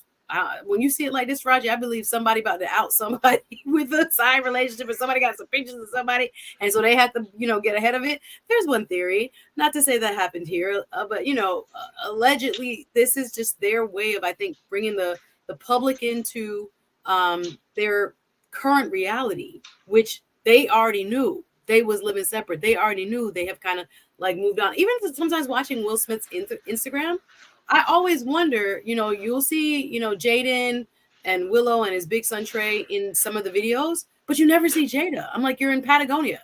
Where is Jada? You're in this. Where is Jada? Like, I always wonder, he must take one vacation a month. Like, how do they make this work? But you never know based on social media. So that's why. But see, that's what I'm saying, though. It's not. don't get too vested because you really don't know what's really going on. Hey, and that's a good thing. We got to take a quick pause, but that's a good thing. You don't get too vested in celebrity couples, but more importantly, like that's their life, right? Like they've been doing this for 7 years. So if they've been doing this for 7 years, that just simply means that they have come to this place of like being comfortable with their new circumstances, right? But they were still showing up on red carpets together. And they still showed up on red carpets. And I mean, and who knows? They might get back together, but they're not together at this point. But it may happen. But I just think that, you know, if people want to have a relationship a certain way, it's okay. If they want to have if they're still maintaining some level of some sense of stability within the household, right? Their children are a little bit older, so it's not like they're dealing with small children. But they still maintain some stability, respect within the relationship, respect for each other, and creating love for each other. When she opened up her book, and I'm gonna take a quick pause after this point. When she got the book, she did a video on, I think it was Instagram, which she did like a book, you know, she was showing the box being open, and she was like, this is the first copy. Her whole family was standing around her. Will, children, Trey, her mom, everybody was standing around her. You see what I'm saying? And I think that when we're talking about these relationships, when things get rough, it's easy to be like, well, that's just messed up. But sometimes you just need a little inspiration. And I think so, because I think if you look at the numbers of people who are actually divorced in this country, is getting higher and higher. Let's look at the number of people who are not getting married. Let's look at the number of women who would rather have children than actually being married. This dynamic of the relationship, the culture of relationships is changing dramatically in this country. And so what do we want to see? Everybody is not going to walk down the aisle. Everybody's not going to be in a relationship for 20, 25, 30, 40 years. We're in a different time. Now, does that mean it's good or it's not bad? Yeah, I think it just simply means that people are just trying to figure out how to live their best life, quote unquote, with a partner. And I think that certain structures are falling down. So we just have to figure it out, right? This is a time and a period and a culture of change and transition. And I think it's interesting to see how this thing plays out. Look, we got to take another quick pause. When we come forward, let's continue this conversation. I'm sharing what you got to say on this, folks. And of course, we'll continue our discussion with Suzette. Stay with me. It's The Culture here on the Black Star Network.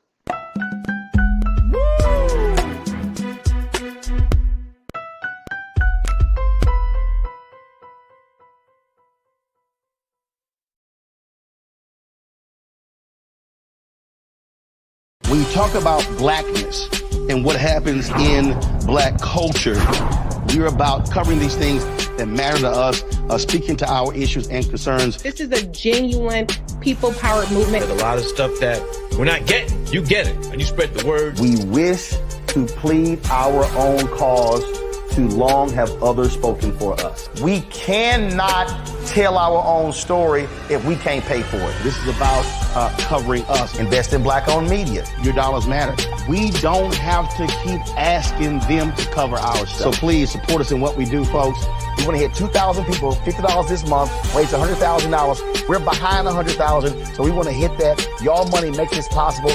Checks and money orders go to P.O. Box 57196, Washington, D.C. 20036-0196. The Cash App is $RM Unfiltered. PayPal is R Martin Unfiltered.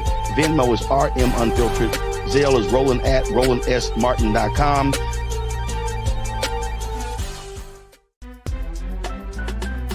I'm Farajii Muhammad, live from LA.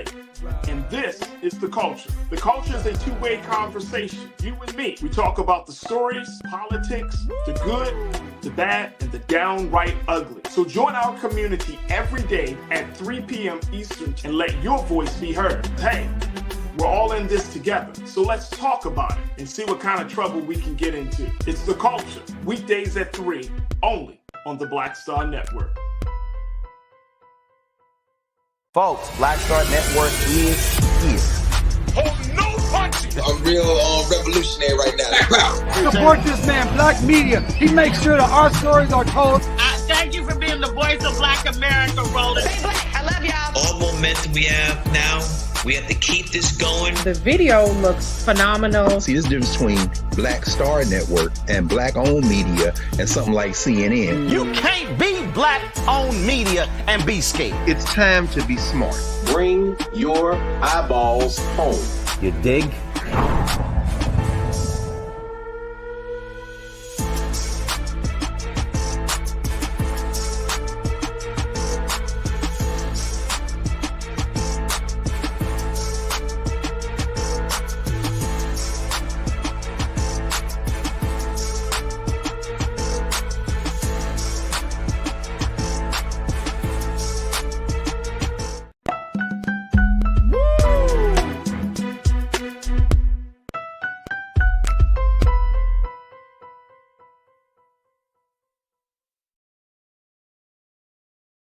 All right, folks, welcome back to The Culture.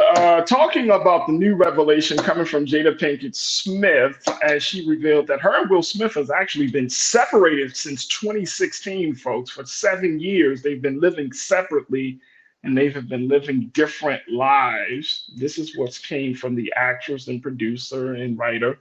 But now, she says she finally is at a place that she can share that information with the public. And just wondering, getting your take on this, folks, and also bringing my sister Suzette back into the frame, just getting the take of this, because this is a woman who has shared so much of her life on various platforms, including her own show, Red Table Talk. But I think it's interesting that we, y'all tell me if I'm wrong on this, Suzette, but it's interesting that folks get mad at Jada for oversharing. But if y'all look at people's social media lately, do y'all look at what's on people's timeline lately? I mean, come on, y'all. This is the culture of oversharing. We love it. You know what I'm saying? I think it was Kerry Washington. She just had a major interview. She talked about how she considered suicide and weed, and she was sleeping around, right? Like, this is the culture that we're currently living in, where this is beyond the celebrity. I think this is just the human space that we find ourselves in. People are oversharing everything.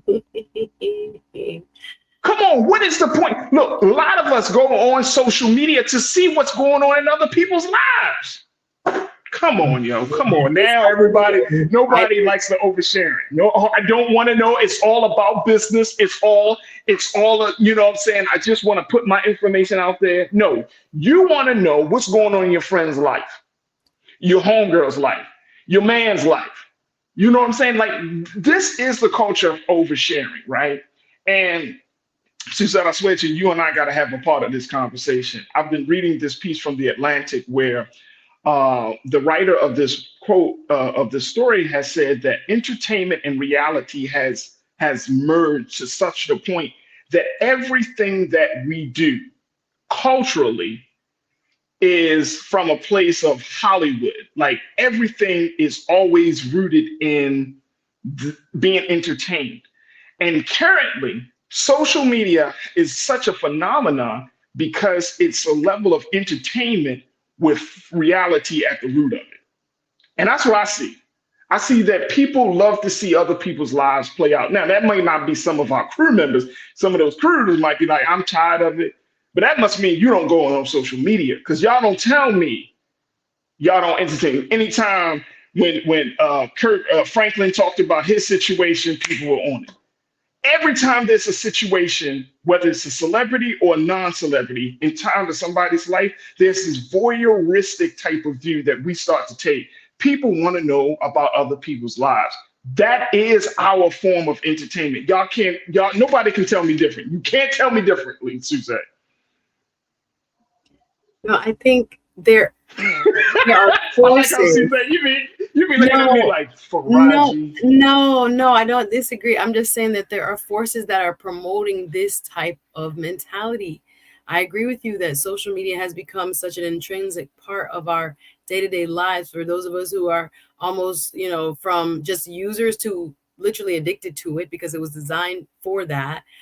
So much so that we have lost track of, real relationships and real contact and real interactions. But it's not by chance, especially getting back to like the Will and Jada story, that this type of story, grabs headlines. People know, what messiness and what kind of more sordid details, pique the interest of the general, population. And if we're not careful, we oftentimes, I think, spend too much time. It's not a critique, just an observation, kind of dabbling in things that don't really have the deeper significance they should have to us, because again, we don't know these people. It's just any, human drama going on that I think one person in the chat said, just like our aunties and uncles had their family business that we didn't know about till we got of age and that kind of thing. Like we survived because we are communal people. We survived. I'm talking about the human race because we are wondering what happened to somebody, and storytelling is powerful. So learning from that story helps us survive and teach a lesson, to others. So I think it kind of does appeal to our very nature when it comes to understanding other people and trying to put pieces of public puzzles together and figuring out the characters, etc. But I think we also have to be careful that it's not appealing to more of our, what the Supreme Court calls our prurient nature, where we're just looking at it because it's salacious and it's titillating and, oh my gosh, I cannot believe they're not perfect. Too late.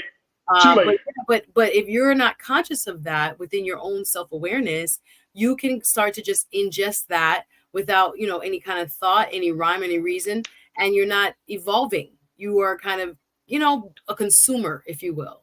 And people want eyeballs of consumers. People want us hooked on, information that doesn't really affect or better our lives, but entertain.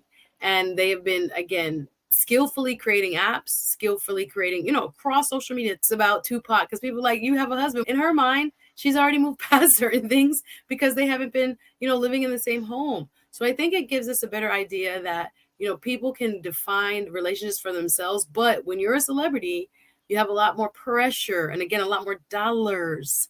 And the marketing around you has always been stronger when you're together. And therefore, you just keep pretending, you keep going, you keep making the public appearances so people think you're one thing. I think that's also very true for us as individuals.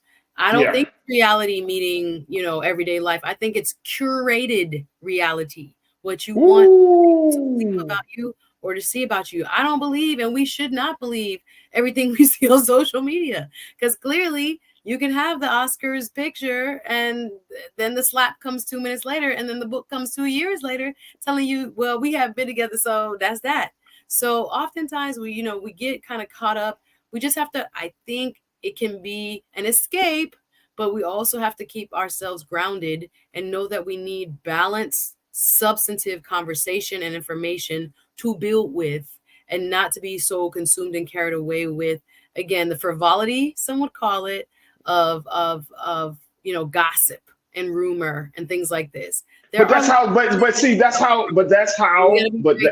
to your point, are not just being pointed in that direction, because we got serious issues we got to do. To your point, and I agree with you, that's not where the only part I push back on is that the culture right now is about the gossip. It's salacious, right? The culture right now is about somebody's life being either brought up, or somebody's life that's down. That's the culture. I mean, that's why you do have certain media spaces online that are thriving. We could say TMZ, you know what I'm saying? We could say whatever you think of your favorite gossip site, and they're thriving. I follow gossip sites, me on the IG, you know what I'm saying? And I see the stuff that people are putting out there, what they're putting out there. And guess what? We know about it. We love it. We comment on it. Now, that may not be a part of this group that's tuned in today to be like, oh, no, I don't do that. But talk to your friends, talk to your coworkers, talk to your family members. They are into this stuff, man. Celebrity culture wouldn't be at the place that it's in. Oversharing wouldn't be as strong as a part of the culture if no one else was into it. If everyone, oh no, that's just, we're not going to pay attention to it. No, we pay a lot of attention to this stuff. And I think that if we don't admit to it, we're in a state of denial, and you give me the address of where you live in, because that's huge. Farajii, when it comes to, don't mean to cut you, but when it comes to media and public relations, What people see most often, they believe. That's why we hire PR firms. That's why even in the music industry, if they wanted to make gospel the most powerful and popular music, they could, because they control the means of getting it to the public. And what you play over and over again, even though you might despise the messaging behind a Sexy Red and whoever else that is popular, but people know that if they feed it to you over and over again, you start to eat it, whether you like it or not. So here's the thing though. Hey, Suzette, guess what? What comes first? If you're giving me gossip and you're not giving me full evolved substance in Black spaces, I think of myself as I am gossip. I am not gossip. This is what is being provided. So what you're saying, but and trust me, I'm not disagreeing with you. I'm just saying that there needs to be a conscious, deliberative effort to push back on that level of propaganda. Can we use that term? Yes, propaganda. You know what I'm saying? Like, we're not pushing back on that propaganda because look, we could talk about certain things. We as individuals have to seek balance. When you eat your diet every day is a lot of gossip. You have to say to yourself, wait a minute, what about my life has improved? If nothing has improved, what can I get? Where can I get real information, Black Star Network, to look at other parts of myself that I don't know about, other issues that I don't know about, things that I hear, maybe a friend or someone at work, a coworker mentions, I should learn a little bit more about. We got to work on making ourselves smarter so we're more competitive. And again, to know about a lot of different things is better than to just be focused again on one type of information. Get your gossip in if you want. I'm not saying don't do it. I watch the Shade Room every time that I look and I flip and I see what pop culture is saying. That's true. But we have to also demand in Black spaces that don't just give me entertainment and music news. I think when you see those sites also pop up with what happened in Congress and who voted on what, you look at the comments. Plies himself, the rapper, has also dabbled into the discussions about politics, and he gets a lot of response. Black folk also want that elevated conversation. But see, here's the thing, though. Here's the thing. Feeding us is a cheap diet, so they can sell us these terrible rapists all day long and corrupt the children. Hey, look, we got to take. Let me. No, it's all right, Suzette. You always go off on me in the show, so I'm not. This is not surprising. Look, I got to take a quick pause. When we come back, let's talk a little bit. Let's just wrap this thing up in a nice bow, folks. Stay with us. It's the culture here on the Black Star Network.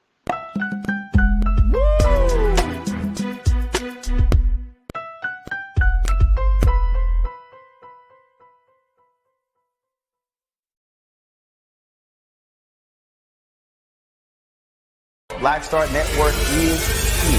Oh, no punch! I'm real revolutionary right now. Thank you for being the voice of Black America. All momentum we have now, we have to keep this going. The video looks phenomenal. See, this difference between Black Star Network and Black-owned media and something like CNN. You can't be Black-owned media and be scared. It's time to be smart. Bring your eyeballs home. You dig?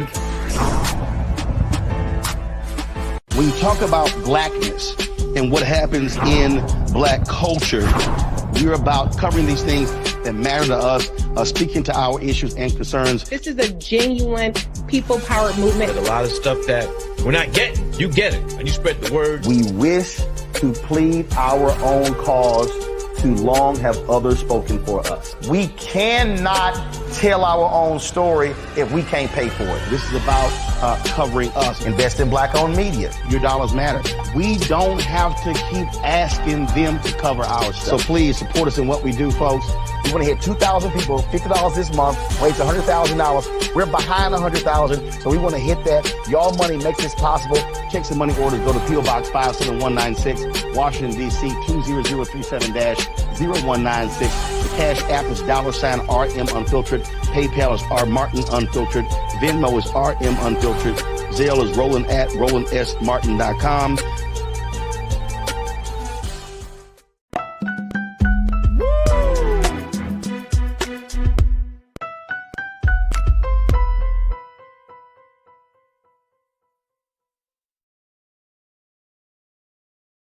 All right, folks, welcome back to the culture here on the Black Star Network. Got my sister Suzette going.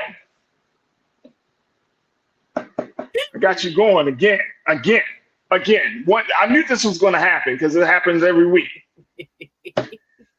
Got you going. We're talking about Jada Pinkett Smith. Then it went into a conversation about, how we're being fed gossip and entertainment. But guess what? Look, I've been hearing this for years. I've been doing black media work for years. I'm telling y'all, folks. You saying having a balanced diet. We don't know nothing about no balance in this culture.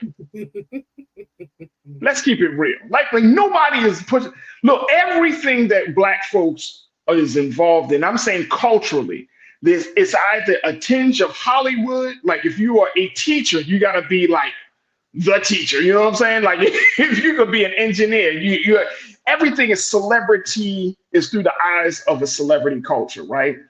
That's why I truly believe that's why we have an issue, or we're challenged by everything from the real life stuff to the fictional stuff, right? Because we Hollywood, and I'm saying this in terms of celebrity culture, has been intrinsically intertwined in how we see things, right? We don't just see a public servant. We see Senator so-and-so. I gotta take a picture with her. She's a public servant. We see Vice President Kamala Harris. Oh my God. She is a public servant. But we see first, I never forget, this is no shade to her, but First Lady Michelle Obama, when she was asked the question, like who she wanted to be, and she was saying Beyonce. Got her a lot of flack, right? But there is this blurred line between reality and entertainment that we're seeing more and more of, right? So there's this political, if you're talking about politics, you could talk about education, you could talk about any place, but there's this, it's always these theatrics that comes along with it. You can't just be a normal, like we don't know your name, quote unquote. What is your brand? My brand is being a servant, a public servant, but you gotta have a brand attached to that. So my point is that like we're in this space that as much as we push back, right? How many of us are going to actually just divest ourselves from consuming this type of content? Because that's where our culture is. Now we get mad at people for oversharing and for being exclusively like just open, right? We get mad at them. But look at the culture that we're in. How do you want to get mad at somebody for being a product of influences they have no control over? Well, they don't have control over that. I do think there are many of us and Black folk in our community that do make a conscious effort to go beyond what people are trying to feed us, metaphorically speaking. And that's why channels like this exist. That's why there are creators who have support when it comes to substantive discussion, when it comes to understanding real issues, both interpersonal, right? Just because we talk about relationships and other things, those are real issues for us too. How to make sure we understand the dynamics of men and women and families and those type of things. Those things help elevate the community as well. Those have its place as well. When it comes to the mental health piece and advocacy and discussions that we've been able to use these platform like Mr. Martin's here and others to talk about, that has helped shift the culture as well. What we're saying is I'm saying that there is a place for the entertainment side of us, because again, we are very talented people and we have many layers to us. And again, we are trend setting when it comes to arts and culture, music, and beyond. But we have to also understand that we are also scholars. We are also and I agree with you, Suzette. Suzette, I agree. Have such a vision for what this country, what other places, other things that we discuss here can be, so much so that we have to respect all of it and seek it out. And when we do see media and other types of informational outlets highlighting those things that we want to see, we got to support it. Because if not, the eyeballs, they not lying. The eyeballs gonna go where there's Black information. And if it's always centered around music and Hollywood and all that, and again, not to diminish those contributions, but we are more than our entertainers. That is not the only leadership we want in the Black community. We want I agree. well-rounded, voice or voices to come to the fore. But yeah, it's cheaper, and it also keeps us more controlled when it's only this small group, and tidbits about people's personal lives as the driving factor of what mainstream considers Black media. No. When it came to understanding dynamics of our country from its inception, the folks who started the first Black newspapers, the first people who started the first Black information givers understood their power, and we still have it. We just got to continue to cultivate that side of our audience. And again, you have to kind of get what they say, more flies with honey than vinegar. You got to have a little honey. I get it. Can I speak to that? Can I speak to that? But can I speak to that very quickly? People real meat too. And look, can I speak to that? Sure. Real quick, we use celebrities as a driving force to bring our people in, right? Like, celebrities aren't there to just perform or do whatever, their talent is, but they're used as spokespeople. And we know that. We kind of bank on that. So if I have a celebrity guest on the show, right, then guess what's going to happen? People are going to come and watch the show. Now, even though the celebrity guest may not be the most knowledgeable about a situation, right? You know what I mean? Like we have people. You mentioned Sexy Red. Like, she came out the other day and said that Trump should be back in office, right? And that, he was the one responsible for all getting us stimulus checks and all that. Now, as misinformed that the little sister is, right? People were going in on her on social media. But at the end of the day, you were listening. See, you see what I'm saying? Like, you were there, you were listening. They're not giving us nobody else. No, see, they don't have to give us anybody else. We got to cultivate new people. I agree with that. And here's the thing. When we do cultivate people, if the person doesn't appeal to our entertainment side, right? The things that I think that made Obama such a phenomenon is because there was this level of entertainment. Like, his story and who he was, and it just all kind of played into the moment that he was elected as the first Black president. And he has this beautiful bright teeth and white and beautiful smile, and he got, like, it fit. Well, he was also a man of substance. But the substance is going to be kept to a minimum, because our culture, I truly believe our culture does not reward those of us to think critically. And I don't think that. I don't think so. Our culture, and I'm saying Black culture, right? If you go to any Black website, go to any of your favorite Black websites, I'll tell me what the first couple of headlines are. Fashion, entertainment, music, movies, celebrities. I've gone to websites for Black women, fashion, shopping, how you can get beauty products and stuff. It's always on the external stuff. And then you got to scroll down and be like, how to, it'd be things like how to live your best life, how to, just little stuff. And you like, everything is through the lens of being entertained. Everything is through the lens of Hollywood. Everything is through the lens. That's just the way the things are. And I'm not saying that it's good. I'm just simply saying that if we're going to push back on this part of the culture, then it has to be collective, because somebody is listening. Tell them young sisters on IG that it ain't about being seen. No, tell us the people that we're asking Sexy Red about her political. What are we doing? Like, what are we doing? As far as we're doing what we've been fed to do, as you said, right? Is it controlled by Black people? Is it controlled by Black people? No, it's not controlled by Black people. But is hip hop controlled by Black people? No, we can go even deeper. No. The point is that we have to serve as our own filters for our kids, for our community, for what we support with our money, with our eyeballs. Our attention is right now a priceless commodity. So again, if there's only one type of food at the buffet, that's the food you're going to eat. Yeah. You didn't want the food. That's what came on the buffet. You and I probably see it very similar in terms of the outcome, but maybe a little bit different from the root cause. as to why it's this way.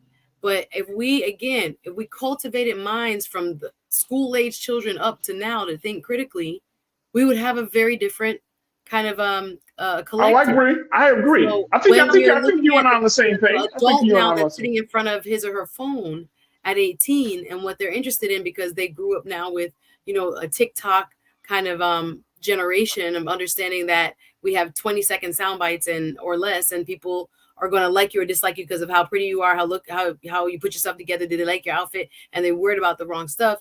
There's a shift that's happening not only in Black America, in the greater culture that we are a part of, and therefore we are also a product of. We got to be more conscious in the sense of intentional. We got to be more intentional about what's going on, right? Like, now that we know that these things are happening, now that we know that sometimes Black celebrities can be used as tools and fools to bring us into a situation that's not in our best interest. We know that. We also know that there is an effort to keep us dumbed down. We do know that. We know that there's also an effort to make sure that our story is not being told, which is why we even have a Black Star Network. We know all of these things. We got to be intentional. And I think that somewhere along the line, we don't all wake up ready for the revolution as Kwame, Brother Kwame, who said that?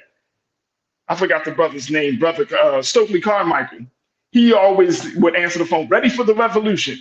We don't wake up with ready for the revolution. We wake up ready for the indoctrination. We wake up ready for the timeline. You see what I'm saying? Mm-hmm. And so we just got to be more intentional. We know these things are happening.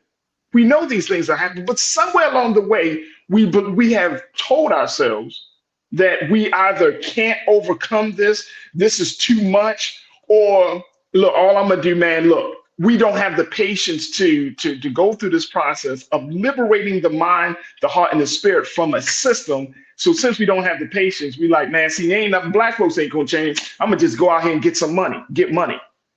And we walk away from the very thing that could take us to the next level. So there's a lot at play, and I agree with you. Look, trust me, I agree with you. It's not always about partying and entertaining and all of that stuff. But I do know that in my years of service of young people and adults, when you try to teach Black folks to do certain things or trying to take us in a different direction, as much as people say, well, y'all shouldn't be talking about Jada Pinkett Smith, if we're talking about something else, then people be like, man, y'all always stay so serious. You can't win for losing. That have the stomach and the attention span, if you will, in this microwave society to want the long form journalism, long form deep dive into topics. Right. There is audience for that. We just don't have enough of a supply of that. Our supply is the entertainment business, and so we are eating what is supplied. But I do think there are people within our community, a lot more than we know, that will eat different food, if you will, metaphorically speaking, if it was offered. But who is feeding it? Who is putting together the programming schedule at the radio station?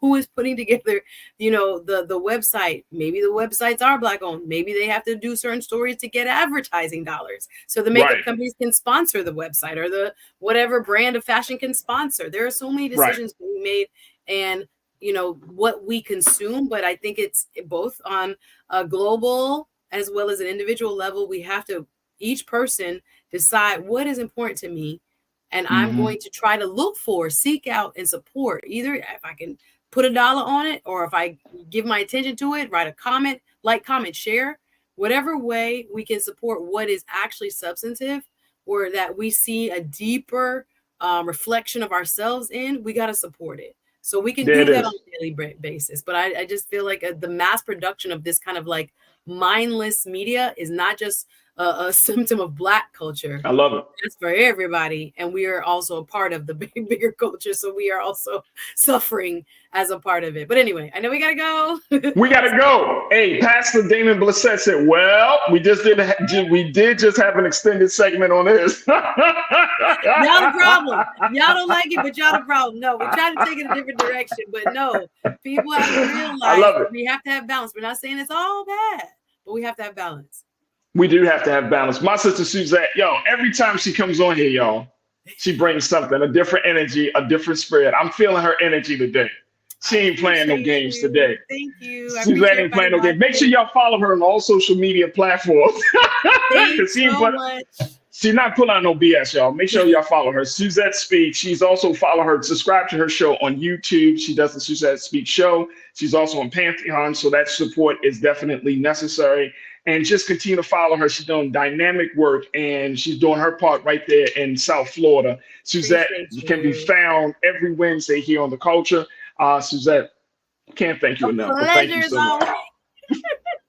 Thank you. We need these robust conversations. Hope you guys enjoy. No doubt. Thanks for watching. No, thank you. Yes, ma'am. All right, folks, that's going to do it for us. I want to thank each and every one of you for joining us in the discussion. Big shout out to my online culture crew. Oh my gosh. Truly, truly appreciate each and every one of you. Big shout out to my production team, Joe, Shannon, Lisa, Maddie, Chris, my man, King Keenan. Thank you for making this show possible. Folks, your support is everything. If you enjoyed the discussions, even when we have these kind of like ongoing conversations like we just had a moment ago, make sure you go to the blackstarnetwork.com, blackstarnetwork.com, download the app for free, follow us on social media, and continue to support us here on Black Star Network so we can just have these discussions in a very, very unfiltered way, and more importantly, a way that is relevant and relevant to us as part of being as part of Black America. So your support means everything to us. So make sure you give to that, and make sure y'all stay tuned. Of course, starting on Monday, we're going to be having our Black Men Summit. The Culture will be hosting the Black Men Summit, folks. We can't express this to you enough. The dynamic voices that we're going to bring to you by the grace of the God, it's going to be amazing as we're talking about redefining, and celebrating Black manhood. This is going to be a different and much more special conversation about Black men than we ever had on this show. So the Black Men Summit will be happening, kicking off on the 28th anniversary of the historic Million Man March, which is this upcoming Monday. You don't want to miss this week of all next week of special conversations related to Black men. So you should be looking forward to that. So I thank each and every one of you. Yo, follow me on all social media platforms, The Real Farajii on IG. You can follow me at Farajii on Twitter. I would love to connect with you, and let's continue the conversation. As always, never be afraid to challenge what's wrong, stand for what's right while being yourself in the process. God willing, we will talk tomorrow for another exciting edition of The Culture right here, only here, exclusively here on the Black Star Network. Have a great evening. Peace.